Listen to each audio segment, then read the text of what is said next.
Mahatma Phule police station कल्याण, यहाँ पर एक नाबालिग लड़की ने हमको रिपोर्ट किया पुलिस स्टेशन में आके कि उसके साथ कुछ लोगों ने विनय भंग और से कुछ अति प्रसंग किया है।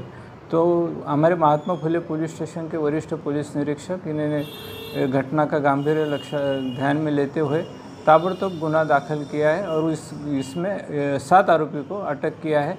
माननीय न्यायालय में इनको हाजिर किया, तो ये लोग अभी पुलिस कस्टडी में इसका तपास महात्मा फुले पुलिस स्टेशन कर रही है। इन्व्हेस्टिगेशन होतं का ते XYZ नावाची एक तरुणी, तिचं वय आहे ना 17 वर्ष 3 महिने, त्याच्यानुसार तिचं जन्मतारीख 19/6/2008 आहे। तर तिचं असं म्हणणं आहे का ती मुरबाड इथली आहे, पण सध्या राहायला ती आपल्या चिकनघर इथे राहते। तर तिचं असं म्हणणं आहे का ती चिकनघरला असताना तिचा एक नातेवाईक आहे राहुल भोईर, याने तिला इंस्टाग्रामवर फ्रेंड रिक्वेस्ट पाठवली आणि ती फ्रेंड रिक्वेस्ट तिने एक्सेप्ट केल्यानंतर त्याच्यामध्ये तिने त्यांनी कॉल केला, त्याच्यानंतर त्यांनी बोलचाल केली तिच्याबरोबर आणि मग त्यांनी विचारलं का बाबा तुला बॉयफ्रेंड आहे का? तर ती नॅचरल ती बोलली नाही बॉयफ्रेंड नाही। मग त्याचं असं म्हणणं आलं का मी तुला बॉयफ्रेंड नाही तर मी तुला एक बॉयफ्रेंड बरोबर सोबत भेट करून देतो। असं करून 2 नंबरच्या आरोपीशी भेट करून दिली का हा तुझा बॉयफ्रेंड म्हणून हा खूप तुला प्रेम करील, हा तुझ्याबरोबर याच्याबरोबर तू बॉयफ्रेंड याला बनवायला। त्याच्यानंतर मग ते आरोपी नंबर 1 2 3 4 5 6 7 8 आरोपी टोटल। या 8 आरोपींनी चेन वाईज तिच्याबरोबर सेक्शुअल रिलेशनशिप केलं वेगवेगळ्या दिवशी वेगवेगळ्या लॉजमध्ये। त्याच्यानंतर ती प्रेग्नेंट झाली, त्याच्यानंतर मिसकॅरेज केलं, अशी एंटायर स्टोरी। आता कोर्टापुढं आणलेले 7 आरोपींना आणलेले।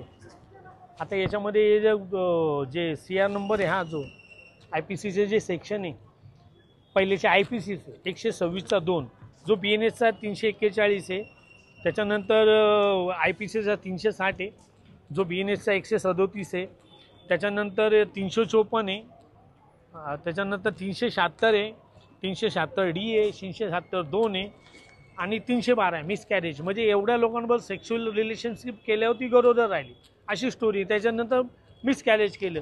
आता ती ज्युएनाईल आहे, 17 वर्ष 3 वर्षाची आहे, म्हणून सेक्शन लावले, 4 लावले, 5 लावले, 8 लावले, 12 लावले।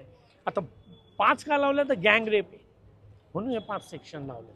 आता याच्यामध्ये IT ॲक्ट लावलेत। यांनी बरोबर सेक्शुअल रिलेशन करताना ते व्हिडिओ शूटिंग केली आणि ती व्हिडिओ शूटिंग सेंड केली, अशी स्टोरी आहे। हे एंटायर जेवढं सांगितलं ना, असं आमच्यावर फक्त असा एक आमच्यावर एक हे लावलेलं आहे की ह्या कलमाखाली यांनी क्राईम केलं आहे। अजून ते झालं नाही। फक्त याची व्हेरीफाय कधी होईल, जेव्हा चार्जशीट येईल, त्याच्यामध्ये एंटायर एव्हिडन्स येईल, त्यावेळेला कळेल खरंच मिसकॅरेज झाले का नाही, खरंच त्याच्यामध्ये तिच्याबरोबर व्हॉट्सअपवर चॅटिंग होती का, तिला लॉजला घेऊन गेले का, ती 17 वर्ष 3 महिन्याची आहे का, ती नर्स आहे का।